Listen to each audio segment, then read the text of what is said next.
Welcome to this explainer. Today, we're looking at something absolutely fascinating, the rigorous, multi-step maintenance routine required to keep a complex reef aquarium not just surviving, but actively thriving. It's this brilliant, crazy mix of biology, chemistry, and mechanics. So what does it actually take to keep an ocean in a box alive? I mean, it's a massive undertaking.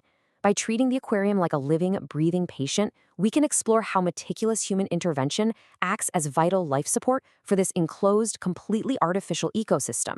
Literally, without us, the whole system fails. Here's our highly methodical maintenance log for today's checkup. First, visuals and vitals. Second, mechanical filtration maintenance. Third, biological sandbed care. And finally, comprehensive water chemistry.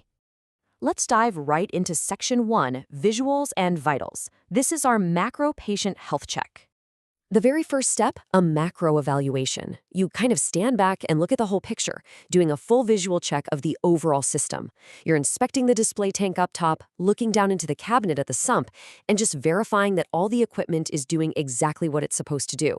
You absolutely have to establish that these foundational mechanics are running as intended before you do anything else. Next up, we confirm safe electrical operation. Because, well, the incredibly ironic reality of this hobby is that we're mixing heavy electrical equipment with highly conductive salt water, right? That requires some seriously strict safety checks. We're inspecting the sump area for any stray electrical current to confirm it's safe. It's absolutely crucial to protect not just our fragile fish, but, the human caretaker too. Moving right along to Section 2, Mechanical Filtration Maintenance. Time for the physical scrub. Right at the primary drain, we've got to clean or swap out the filter socks. These are basically mesh fabric socks that trap debris as water drains directly from the main tank. It's a vital step. Seriously, if you neglect this, those socks are going to overflow and the entire system can literally crash under the weight of accumulated, rotting debris. Not fun. And right after the socks comes the highly glamorous job of servicing the protein skimmer. You have to carefully disassemble and clean out this incredibly foul-smelling cup and neck. But it isn't just about making it look nice.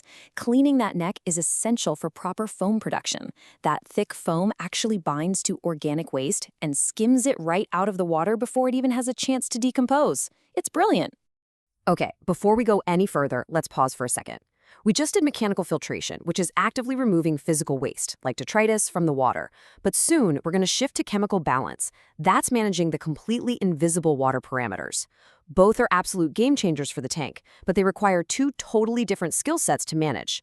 That brings us to Section 3, Biological Sandbed Care. It's all about balancing the good and the bad.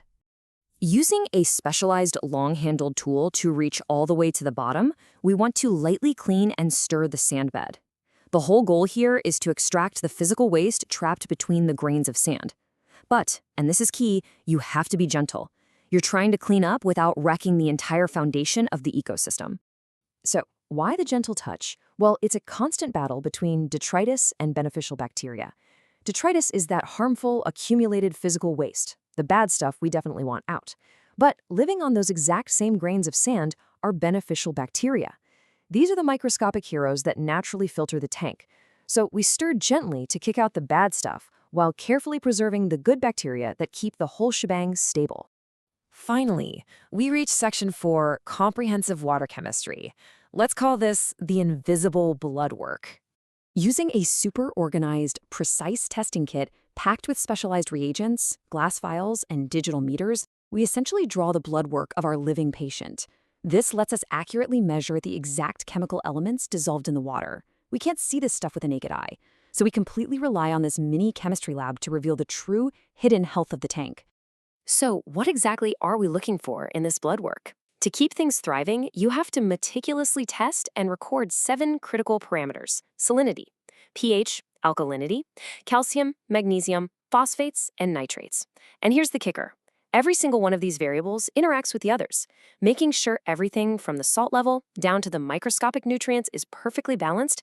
That is exactly what keeps the corals growing and the fish breathing. Which brings us to our final takeaway. Aquarium maintenance, guys, it isn't just cleaning.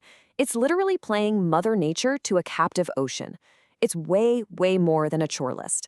It's this profound, fascinating responsibility of engineering an environment. balancing the mechanics, the biology, and the chemistry to keep a literal slice of the ocean alive and flourishing in a glass box. I'll leave you with this. The next time you look at a thriving aquarium, just consider the incredible, invisible balance keeping it all together. Thanks so much for joining me on this explainer, and I'll catch you next time.